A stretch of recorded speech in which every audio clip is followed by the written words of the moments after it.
நாளை ஆஃபர் என்ன விடுவாருன்னா ஏசி தான் கொடுக்குவாராம். அதுவும் வரும் 5500 ரூபாய் ஏசி கொடுக்குவாராம். ஏசி இந்த நடந்து இந்த ஏசியை விடுக்க வரோம்னு நினைக்காதீங்க, கொடுக்க வராது இந்த ஏசி. பைத்தியமாயவே ரொம்ப நேரம் நல்லா பேசிக்கிட்டாரையா. ஏசி 5500 இந்த மண்டையன் சொன்னதை நம்பி வந்துடாதுங்க. ஏர் கூலர் தான் 5500 ரூபாய் நம்ம கொடுக்க போறோம். பஜாஜ் கம்பெனிக்கு உள்ளது 1 இயர் வாரண்டியோட குடிக்கும். மற்ற மாதிரி ஏசின்னு பாத்தீங்கன்னா நம்மகிட்ட 25000 ரூபாய் பட்ஜெட்ல இருந்தே இருந்தது. நாளை கழிச்சு நீ அடுத்த ரீஸ்டாக் வர வேண்டியது இருக்குது. அதனால தேவை உள்ளவங்க நாளைக்கு புக் பண்ணிப்போங்க.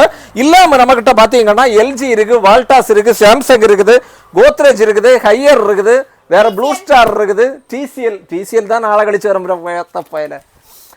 இது போக என்னன்னா இஎம்ஐ ஆப்ஷன் நம்ம கடையில் அவைலபிள் தான். தேவை உள்ளவங்க நாளைக்கே வந்து வாங்குங்க. மழை அங்கங்க துள்ளி இடியதை பார்க்காண்டாம், அடிச்சிய சூட்டுக்கு தாங்காத ஐயா. அதை நம்பிதான் இவ்வளவு ஸ்டாக் இறக்கி வச்சிருக்கோம். அப்பா அப்பா நீங்க சொன்னீங்கல்ல அது ஏசி இல்ல, அதான் ஏசி மாதிரி தானே காத்து வருது. ஏர் கூலர் ஏர் கூலரே ஏசி எப்படி ஏசி மாதிரி தானே காத்து வருது. ஏத்த போயிடும்.